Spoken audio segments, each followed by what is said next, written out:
He's Ali Alberigo, and this is the School Owner Talk podcast.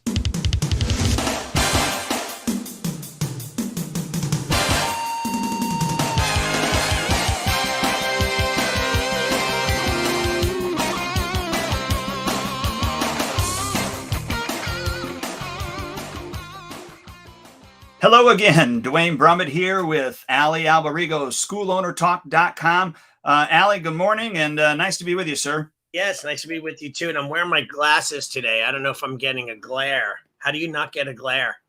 I don't. Maybe my lighting isn't. I don't have like a light in front of me. Oh, that's what I have. That's my problem right there. Okay. Yeah. So cool. I have a screen. I have a screen in front of me, but that's it. Yeah, I don't need them. I just wear them for reading, that kind of thing, and tight to keep my eyes rested. But anyway, man, yeah, it's always good to see you, dude. I had an interesting conversation with a coach and consultant yesterday in regards to my school, and it was really my goal was to find out about different automations and split tests and all this stuff when it comes to marketing. But they tended to want to see my numbers and see my stats and how can I increase my stats. And the end result was pay more money and spend more money on advertising. And I'm like, but I want to get better at what I'm doing so that when I do spend more money, I'm getting twice the amount of results, right? But it's always like chase money after the problem and the solution. And his logic was, hey, if you can afford it, advertise more. And that makes sense to some extent, but I was looking to try to find out how to make what I had going better. Yeah, optimize what you got first. Yeah, you spend money. Yeah, isn't that important? Don't you think so? I mean, I don't know. Is that just me, or is that something that's antiquated, that concept, or? No, I don't think so. I mean, most people probably aren't doing enough marketing in the first place, anyways. But right. I know that's not the case for you. So yeah, I don't think that it's a bad idea to first look at what you can optimize before you spend more money. I mean, I think that's very logical. So, cool. But I'm excited about today's podcast with regards to, because this falls right in is your marketing calendar. I don't know if school owners understand or even have, and when I say understand the idea of even having a marketing calendar. But what I think, and you remind me if I'm, correct me if I'm wrong, but what we're wanting to do in today's podcast is really introduce people to what a marketing calendar is. If you've never been introduced to that before, some ideas on what you should be putting into your marketing calendar. Also some best practices and how to actually follow through with, what's in the calendar and those type of things. Am I hitting that kind of right? Yeah. And one thing I would add, the value of just having a calendar ahead of time. Because, don't we all, I mean, listen, I still fall into that. Oh my God, let's play catch up. I forgot to market this event, or I don't have any real marketing going on for next month. Or, it's very easy, I think, in this day and age of digital marketing to hire a marketing guy and just have them run ads continuously. But I think there are times where maybe we should be on it more often and do, like everybody says, paper marketing, newspapers, whatever, print marketing is dead. But to be honest, I don't think that to be the case. I think that, everything works. Some might work easier, but the easy way to market is digital marketing. Hire a guy and have him market, right? That's the easy way. Yeah. And it's not to say that you shouldn't do that, because we definitely should be doing that. But it does, if you hire somebody, it does take it off the plate, that you're not having to do it. But if you are doing it yourself, that's just one more thing that you have to do, which, some school owners want to do that. I get that. But, right. So let me give my definition of a marketing calendar. Yeah. Also why I think it's important. And then if you want to, give your definition and chime in and tell me, where we cross over and agree and where we disagree. But in essence, a marketing calendar, for us in our studio, the definition of that is not just for marketing to new clients, but it's also a marketing calendar for our existing clients, because we continue to market to our existing clients. And so what I mean by that, I'm going to cough, excuse me. I think we live, and you would agree with this, we live in a cyclical business. So there are times that we are slower than others, and there are times that we actually can bring on more clients, or it should be a lot easier to bring on more clients than others. Would you agree Yeah, with that? totally, without a doubt. I mean, that's So, always going to be the case. so some of the good times, if you will, are back to school. Would you agree with that? Yeah, I think so. I think Okay. fall in general, right? Which happens to be back to school. Yeah, fall into Christmas and the new year. Right. Christmas, like December, might be slow, but if you, and we can talk about this, if you do a martial arts or a karate or a jujitsu or whatever X for Christmas Yeah. campaign, that's going to help you for your New Year's, people starting at the beginning of the new year, because that's another big time depending on what you're running in your school. So maybe if you're just doing martial arts and no fitness, kickboxing, or exercise or whatever, but even if you do have those things, you're going to find that there should be an uptick Right. at that time. Would you agree with Right. that? Yeah, definitely, without a doubt. But I think Okay. what you always do is you have to remember to market and put together what you're saying is put together some sort of campaign. Some people just hope for the uptick, Yes. and that's what you're going to talk about. Right. And so that's why you strategically need to have a marketing calendar. So the marketing calendar should include the cyclical times that we live in, the Mhm. times that we know that should be good, but also should include the times that we know should be, a bust, if you Right. will, or bad Right. times like Right. summertime and those type of things. Yeah. And then how do you overcome those obstacles? So Mm. some of the marketing staple items that we have. One, obviously, back to school. Right. So there's a back to school campaign and there's it's multifaceted Mm. campaign. It's not just, hey, and we use Gus Lopez for Lead Hunter Media. It's not just, Right. hey, Gus, run a back to school ad. Right. It's more than just that. Yeah. Yeah. The karate or martial arts or BJJ for Christmas. Right. That's a stapled item. Mm. I don't know about you, but I do a karate for Valentine's Day, Yeah. opportunity, and that's a stapled item Right. inside the marketing calendar. Also, summertime. So we do a big summertime push. So martial arts for the summer, which is actually our best offer. Not Yeah. necessarily always the best results, although we do get pretty decent results, but Right. it's our best offer. And Mhm. so those things, you decide, okay, this is a seasonal thing. This needs to be in the calendar, and then you work the problem backwards. Mhm. So, what am I going to do in order to draw attention to this opportunity to past clients, to future clients, all of those things, and also what you're really good at is referral clients. Mm. Getting clients to refer to that specific marketing campaign Yeah. that's happening at that time. Now, I will say with those type of things, in my opinion, you generally, I think, want to start out about a month in advance Right. before those things are done and over with. And so what I mean by that, let's just take back to school. Depending on when your back to school actually starts in your area, maybe it should have been started in August, right? Mhm. And then run that August campaign all the way to maybe the end of December. Right. But you really needed to actually be thinking about how you want to work that campaign Right. back in July. Mhm. So you're going to just work the problem backwards. And then also, well, I don't know how deep in the weeds we want to get, but do you want to break down the back to school really quick? Yeah, I mean, of course, I think we want to give people things that they should be able to plug in, right? So why don't you go over your ideas on what you do for back to school? And then I'm not sure if I could share or if you could share the document I shared with you this morning with just that cover page where I had like listed out every single month on there about what we do on each month, like just to give people an idea. It's called the next 12 months, the marketing campaign. I think it's on the like page 4 it starts, but that would be something cool that we could look at as well. But why don't you do the back to school, what you do and what you're prepping for and so on. Yeah. So when I say that it's multifaceted, what I mean by that is we're not just doing Facebook ads alone. Right. So, part of that is I'm trying to pull this up at the same time. Part of that is you want to, so we do we do martial arts field trips. Right. So we have contacted all of our teachers that are in our system, and Now, we have school teachers, so people understand.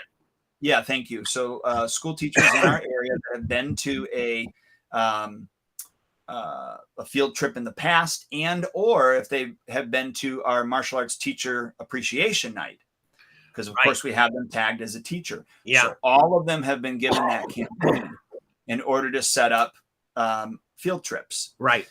So that's one avenue. The next avenue besides that is let's say if you do school speeches, getting that information out to the principals and the teachers and those types of things. And by the way, just as an aside note, I went to every school website in our town, and then the surrounding towns. Right. I had created an email, and then some of them, you don't even get their email address. I have to send them an email via the website. It used to be you could get the email right off the website, but now they're protecting the teachers, and you got to email through the website. So I went through and I clicked on each teacher, put the cut and paste that email in there, and sent it off. Right. Took me one night to do that. It probably took me like, I don't know, 2.5 hours to send. I have no idea. Probably 100 different emails. Right. To those teachers about the field trip opportunities. So, but again, getting in contact with the principals, letting them know that you do school speeches if that's what you do. Also, if you are, I don't know if you guys do this, but if you do where teachers need to,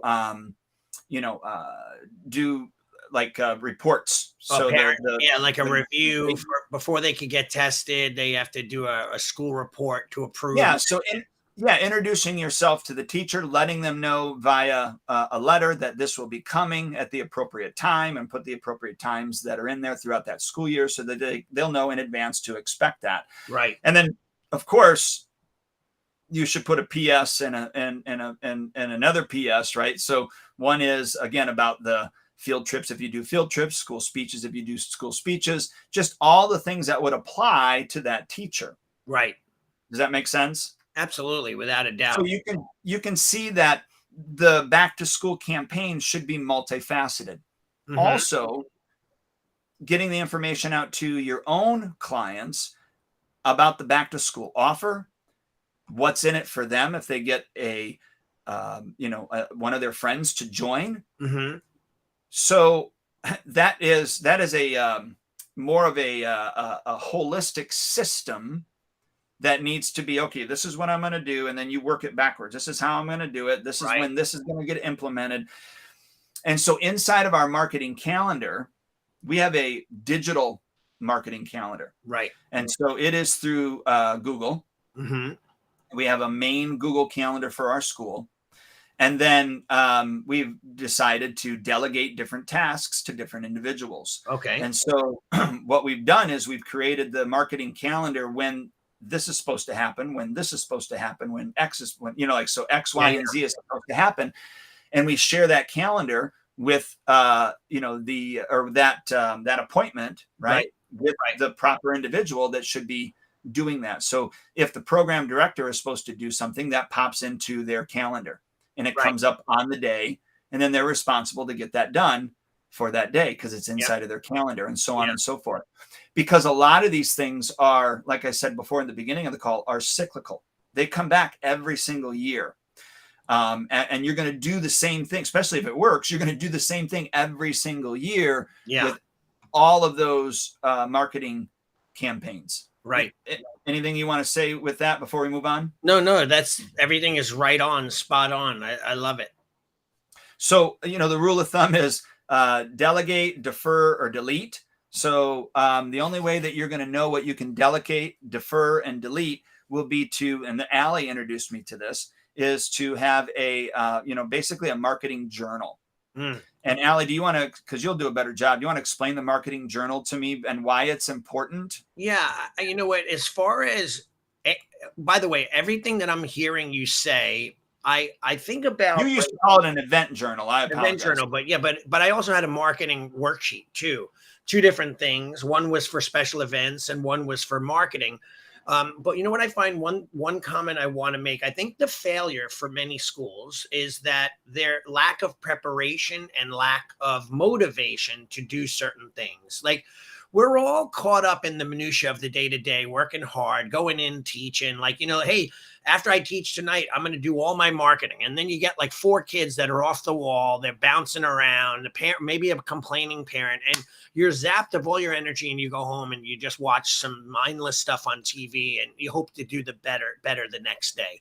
And I think a lot of times we don't take time to prepare, and just preparation alone, having something like, let's say, late December, you have a break, you write down all your marketing for the year, just an idea of what you want to do, and you have it laid out Monday, month 1, January, February, March, like that. And that way, when you look at it a few months in advance, you can say, oh, okay, yeah, I have to remember that we got to do that back to school now in whatever, in July. Yeah. Somewhere around there, depending on your location. Some people go back at end of July to August, so you may want to start it in June.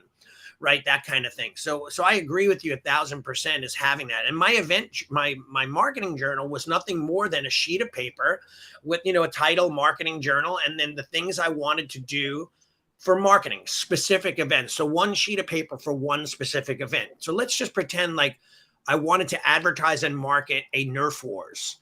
I knew it was happening in September, or maybe my Halloween party in October. I would design the flyer. I'd have all the things listed, what I needed to do, how I was going to advertise it, hand the flyer out, do an automation, send text messages, emails, and literally lay out every single step, and then give myself dates as to when I want to have them done and launched or, distributed, so that I have a much more concise and organized campaign, right? It's like, none of the big boys that are marketing are just doing it at the, whimsical type, hey, throw out some ads on the newspaper and throw some ads on social media. I mean, some of the, like, just think about my red carpet premiere, the movie concept, right? They're releasing a movie. I've been so excited to see this new movie called Me Time with Kevin Hart and Mark Wahlberg. And I saw the preview like 2 months ago. It's a funny friend, bachelor party, kind of weird, kind of thing. And I've been counting down the day, but strategically I get notices on Instagram. I've seen it on Facebook. I've seen it on YouTube. I've seen it. I've seen interviews with them. So there's a big thing wrapped around the promotion of this movie. It's no different than doing that with our events. And that's what my marketing journal was. How are we going to create this big, huge red carpet mentality so that when we do launch, people are not being talked into it. They're beating down the doors to get into it. Yep. And I know that you used to, and maybe you still do, have a physical journal. I took it and I actually put it into, because we use Dropbox. So I actually have a Dropbox spot for each event that we do, or each marketing thing that we do. And then there's also basically a notepad, if you will, that we write out. This is what we did. This is how we did it. This is our results. This is what we would like to, change. This is what went well. This is what we'd like to change in the future. So then that way, when I go back the following year, I can reread that synopsis of what occurred and what we want to do the following year. And I totally thank you for that, because that was something so, I don't want to say so small, because it was really huge. It's simple, but so essential. Simple, but essential. Yeah. And it was just that one little habit that I needed to send me over the edge in order to. And what's interesting about that? You and I, and probably everyone listening, we've always had like replicated events, like a Nerf Wars every summer, right?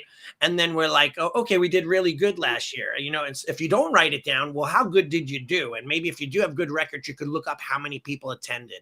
What did you do to market? What did you charge? How many people showed versus how many people didn't show? And then what worked and what didn't work. Because I always remember doing the event over and going, I remember now what I wanted to remember then, but now I'm already done with the event. Now I'm waiting for next year. But when I had the event journal, it was my literal playbook and diagram to do it without making the same mistakes, replicating the things that worked, getting rid of the things that didn't. It was a good hard copy, whether it be on paper. I'm all for digital nowadays. Doesn't make sense to have paper laying around. But you have it so that when you say, okay, we're going to run an event in July, whatever it may be, now in October, pull that sheet out and you have your whole playbook right there. There's not a lot of figuring out. Not a lot of times people forget what they did and they have to remember it, or they try to reinvent the wheel. But you have a playbook, like, it's that's what a football team does, right? Or what they have a playbook. They show their players the book. These are their strategies, and play 1, play 2. They have it done. Why reinvent it and have to figure it out every game? Agreed. And, look, when you run the event and then you ask the right questions after the event, then you can optimize the event for the following year. I mean, that's really what it is. Run it, ask the right questions, and then based upon those answers to those questions, then optimize it for the following year. Yeah.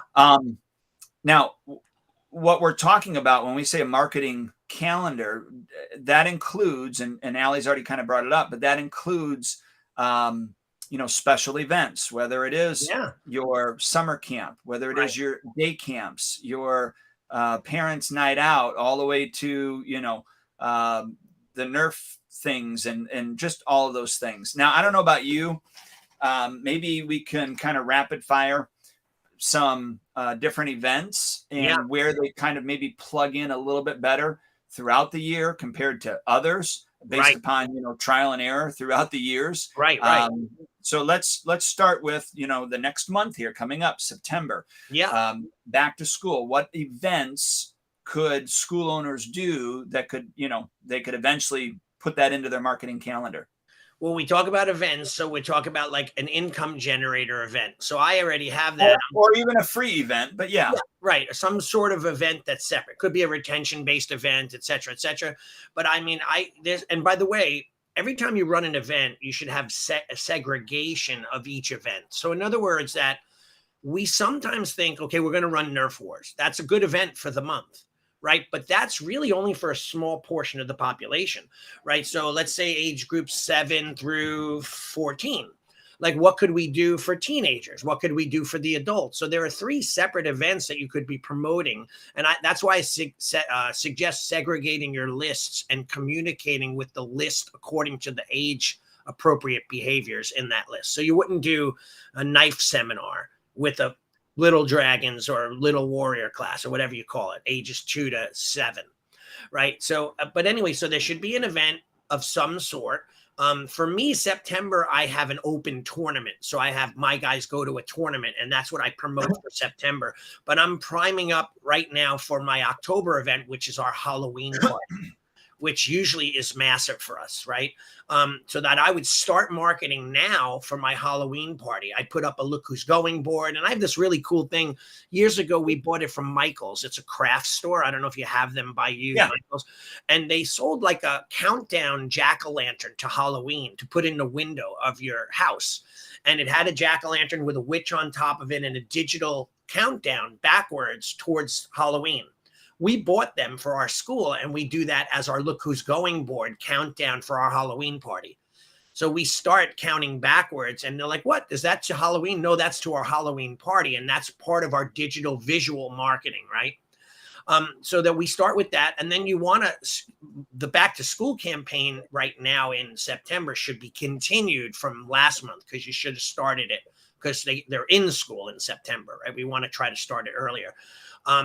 Also, I put down, start marketing your Turkey Day camp. Like if you're going to do a camp, a 1-day camp for Thanksgiving, that Friday or whatever, start doing it now. And then start handing out Halloween passes, the VIP passes. Like these, I design these for clients all the time. I just made a VIP pass for my Kung Fu friend, and it has it on the back. And we give out 10 of those to every student in a rubber band, and we tell them to write their names on the back. So when we get them made for Halloween, and now I ask them to start handing their Halloween passes out. Now, some people say, yeah, we don't get much from that. Well, is one student enough? The passes cost like $150 for 2,500. If you get one student, that marketing campaign was well worth the effort. Hopefully you'll get more than that, especially the more you talk about it. Right. So that's just a few in the month of September that I'd be thinking about. Yeah. And so we do like a back to school buddy bash, or even a bring your friend to class towards the end of Right. the month, because, Good. you know, that type of thing. We got a parents night out, which obviously is Right. a paid thing, you know, back to school parents night out type Oh, thing cool. for our clients. Great. And this, we created this. So in September, it is National Martial Arts Appreciation Month. Wow. Okay. So we just created that it was National Martial Arts Appreciation Month. I like it. We tie that into October, because for September we're really talking about, you know, one of the biggest compliments you can give your martial arts teachers and the studio itself, or even the martial arts, is share it with somebody else. Yeah. So bringing a friend to the buddy bash, or bringing him to the class, Mm-hmm. you know, that we have set up. And then also tying that into next month when we have the Halloween passes. Even though it's not National Martial Arts Appreciation Month, you can still continue to show appreciation by handing out these passes, Yeah.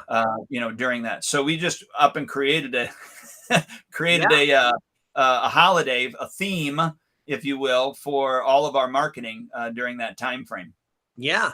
That's great. I love that idea. We should make that go viral and have it go across the you know, the country, if not the world, right? And tell all of our clients to not clients, but our listeners to do it. We should come up with a campaign for them.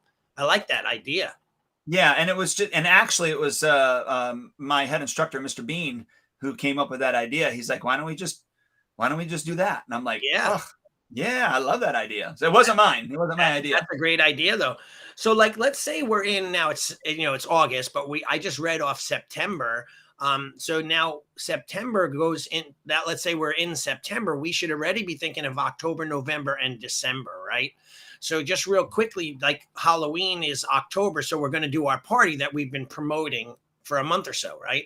Then we're going to do, for me, I would do a referral contest. This is our fourth quarter referral contests, right? So that's like buddy week tied into pass, VIP passes, bringing friends to the class, who gets the most friends in wins a prize. And you build this campaign, this marketing campaign around that type of referral contest, and you make it a big deal. You could tell people till you're blue in the face, hey, if you want, we'll give you a year for free if you bring 5 people. They're like, oh, that's great. But when they have to put effort in, they'll try it to the best of their ability. But once it becomes a lot of work, they're going to stop being motivated, or a few people they refer don't show or come in, they stop being motivated. So that's why we build contests around referrals. That's why with me, I mean, I'm not saying I get 100 referrals a year, but even if I got 20 that signed up, that's a lot of money in referrals that came from somebody that likes what we do, referring their friends,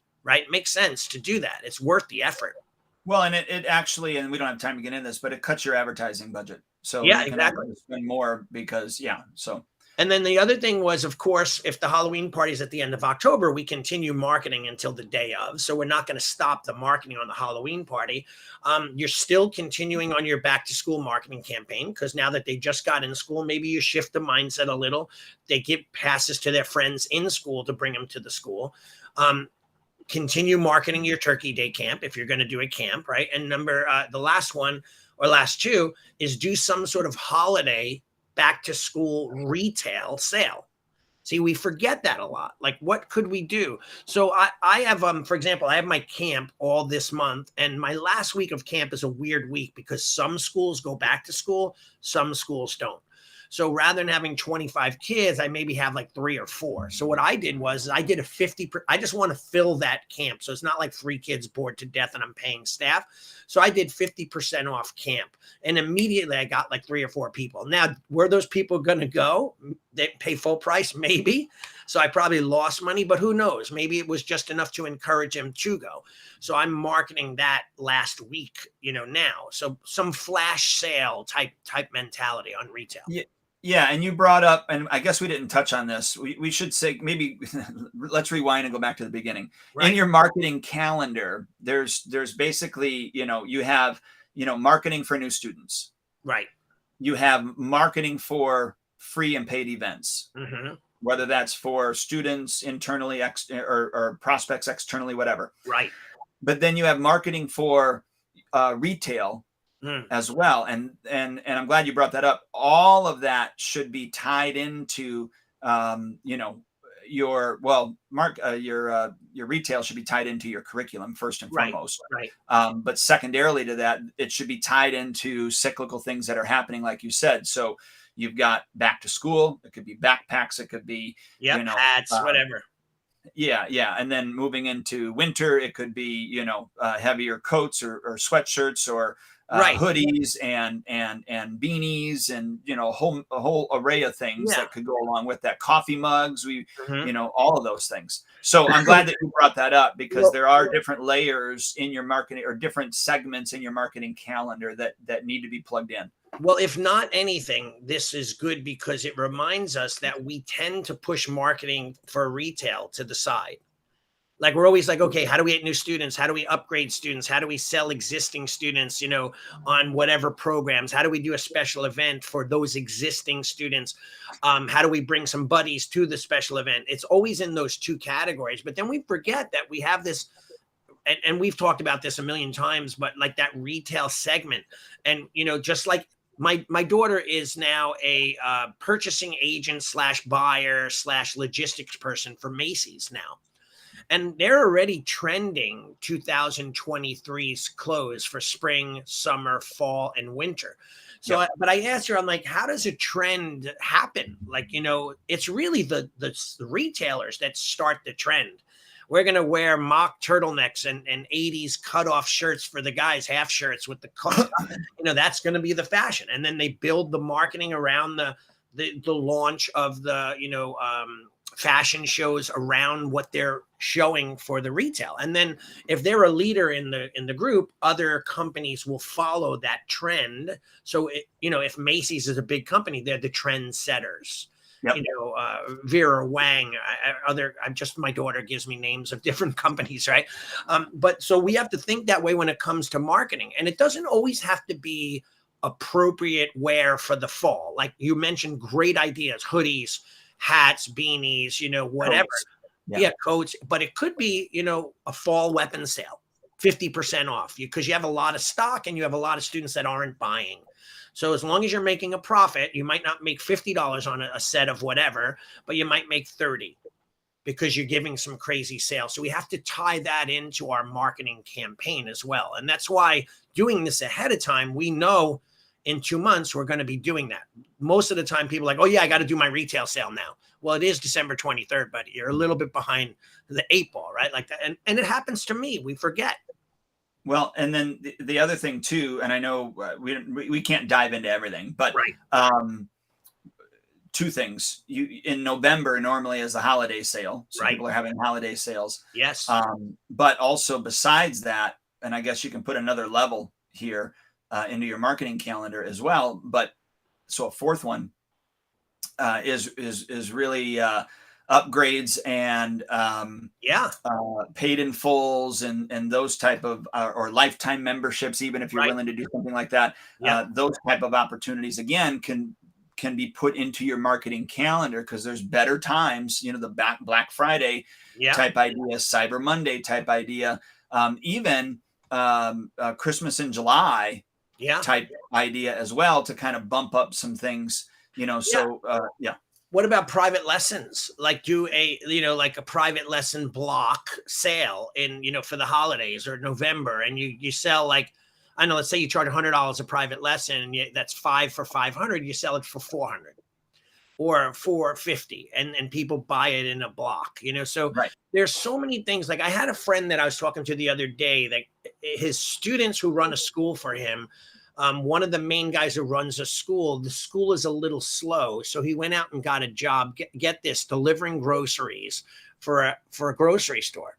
And I don't even know, it's an extra $150 a week that he makes for working like 8 in the morning till like 3 and then runs to his school. I'm going like, so let's say he makes $400, $500, $600 a month. I go, if you did 4 private lessons and a little bit of retail, You could be sitting on your couch and then do those classes. Like you don't have to, you got to just think strategically and think smartly. There's what do we have? We had I think it was a podcast, like there's money gold under your tatami mats, like under the mats that you just don't know is there until you start thinking about all these things that you could be doing. Yeah, I mean, it's just optimizing what you already have and then Right.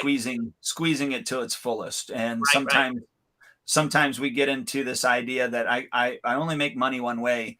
Um, and yeah, the primary way in most cases is, having a new student sign up and staying to black belt and beyond. I mean, that is the crux of the business, but that is not the only way that we have income made in this business, Exactly. at all. And then sometimes depending, it's been the paid in full that helped you that month, or whatever. But just, yeah, I'm glad that you brought that up, because Yeah. it is a fixed mindset. Right. When you're thinking that way, it is not a growth mindset. Right. When you're thinking that way, and we have to think as a growth mindset. How can I optimize everything that I have the ability to be able to do? What am I good at? Mm-hmm. Is it good? Am I good at, going to the grocery store and shopping for people? And there's nothing wrong with that. Right. But if I'm good at, like you brought up, if I'm good at teaching and I can get a few more private lessons, Right. even if it's discounted for a time, right. Why wouldn't I do that? I know when COVID hit, I went to Kroger because I didn't know what was going to happen in the studio. And I think I told you this. I went and I used to be a meat cutter. I used to actually be the assistant meat manager for a grocery store that was in town here. Mm-hmm. And I went to the manager that was there, and I said, "Look, I can work on the weekends. Right. You need a meat cutter. I'll cut on the weekends. I'll cut 10 hours each day if you want me to." I hope I talked you out of that. Yeah, well, you did. But fortunately, God had other plans, because it fell through. It didn't allow it to happen. Yeah. And obviously the health coaching came along, and I was able to, supplement with that. And so, isn't that's the mindset that we, I heard somebody on a TED Talk just recently talk about people are generally negative by nature. That's who they are. They think about fight or flight. And he said it stems back from the caveman days when we would wake up. We didn't wake up and roll out of bed and shower. We woke up and grabbed our spear and we peeked out of the cave, making sure that there was no saber-toothed tiger ready to eat us so that we could go hunt food. Like we were in a different mindset. So naturally we think like everyone did, like, oh my God, what if I can never teach martial arts again? What am I going to do? But you and I were really good at pivoting real quickly and figuring out a pathway to make this work as best as we could until we got through it all. Yeah. And, that's why I say to people, like, listen, if you want to make more money, just think of ways that you could do it. Now, I'm not saying squeeze every penny out of your client and don't see them as dollar signs, but there are things that they want that they would do if you only asked. Like my son's struggling with his belt level. Would you love to do a private lesson or two with him? Like it's that easy. And people are like, yeah, you do that? Okay, yeah. And this is what we charge, and we could do a package, and boom. Like you just said, you made as much as you would have doing some other side job, painting or whatever. You know what I mean? So it's a matter of thinking smart.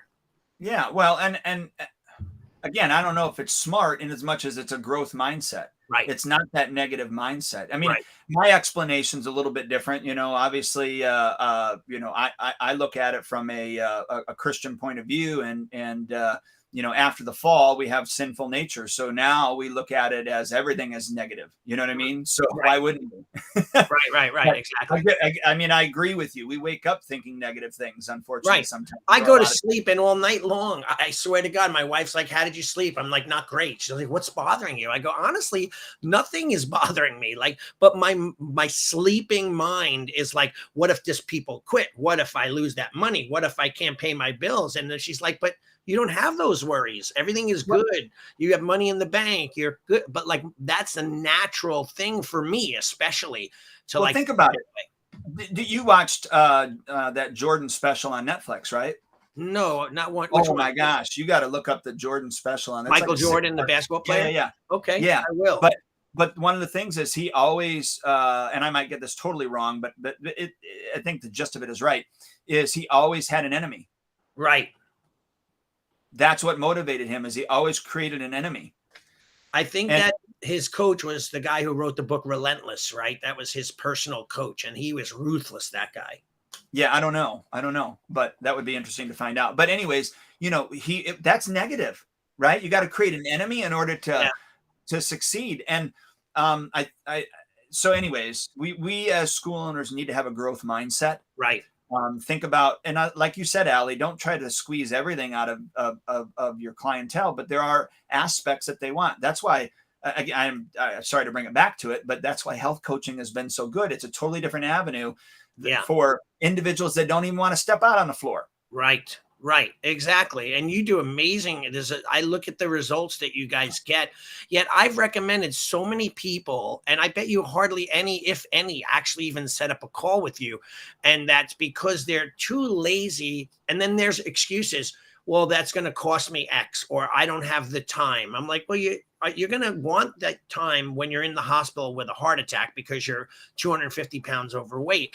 Like, and you're going to enjoy your life that much more when you're in shape and you feel good, like, so there's so many things that are amazing about what you do that changes people's lives, similar to the martial arts, very similar type growth mindset.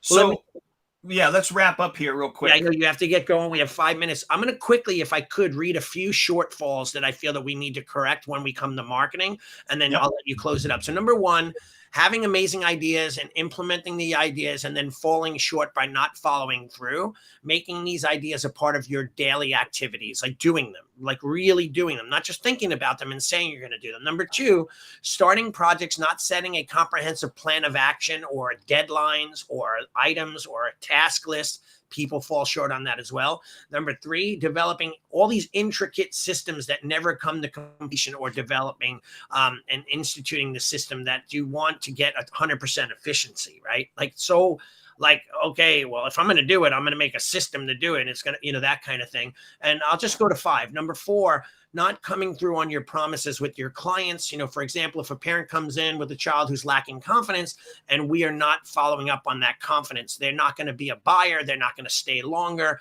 This is something that we do fall short on. We get them signed up and then we give up, right? Sometimes we still teach, but they came for a specific thing in mind. We have to show them that we achieved that and we reset goals. And 5, I have 10 of these, but not communicating properly with our clients, the parents, the students. We want to establish an unbelievable line of communication, unlike anything and anyone has ever seen or experienced. And we need to pursue excellence within our school and organization when it comes to that communication. I think that that's a big problem too. And I do feel that parents sometimes, or students, don't communicate back. Like, I got mad at someone at a special event. We had a Black Belt Club seminar the other day, and they showed up and they didn't sign up. And I'm like, dude, I've been sending you messages for 2.5 months. Here's the link. Oh, I know. I just never got around to it. I said, well, you can't stay. You have to go home now. But I gave in, of course. He started, really? I'm like, yeah, go ahead, go. And he started walking off the floor. And I'm like, okay, turn around. I'll let you get away with it this one time. But I wanted to really make a statement, but people don't communicate that well. So we have to do our best to really get through to them. I have a whole bunch, but we're on a short time, so we got to get going early today. Yeah. Yeah. And just to kind of come alongside what you just said, clear is kind. Yeah. Clear is kind. So as clear as you can make things, whether it's in your text messages, emails, clear is kind. And and this has nothing to do with marketing, except for the fact that marketing is communication. Right.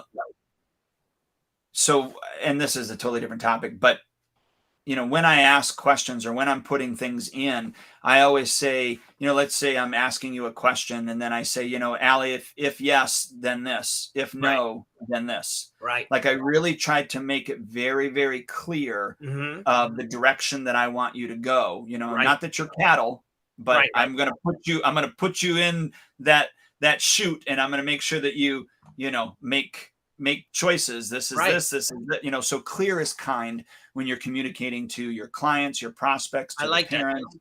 Yeah. That's a great statement, because I hear this every day with my coaching clients. What if I'm a pain in the butt? I don't want to be a bother. I don't want to. I'm like, if you just think about it in this, if you had a best friend and every day you explain to them how important they were to you, there's never going to be a question in their mind at how important they are to you. Like same with your spouse, right? But if you never say it, never communicate it, they're like, how do I know? Your actions don't necessarily always show it. So how do I know? And we want to make sure that our best interest is their best interest, or their best interest is our best interest, so that we're always striving to make them better. Yep. Well, Allie, I think this was a good overview of what a marketing calendar is. Just to reiterate, we think it's totally important. You have, at least 4 different levels of a marketing calendar. So Yes. marketing to your prospects, you have your events, you have your retail, you have, I can't even think of the 4th one we just brought up. Well, we had so many private lessons. We had, special events, retail. Well, the private lessons and the upsells and stuff, even upgrades and those type of things. So don't get overwhelmed.